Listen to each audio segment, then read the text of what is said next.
A man's car breaks down near a monastery. He knocks and says, "My car broke down. Do you think I could stay the night?" The monks accept him and even fix his car. The man tries to fall asleep, but he hears a strange sound. He asks the monks what the sound was, but they say, "We can't tell you.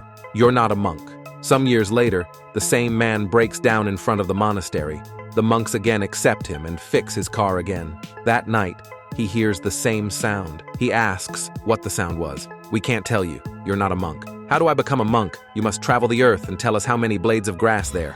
Some 45 years later, he returns to the door of the monastery. "There are 329 trillion blades of grass on earth."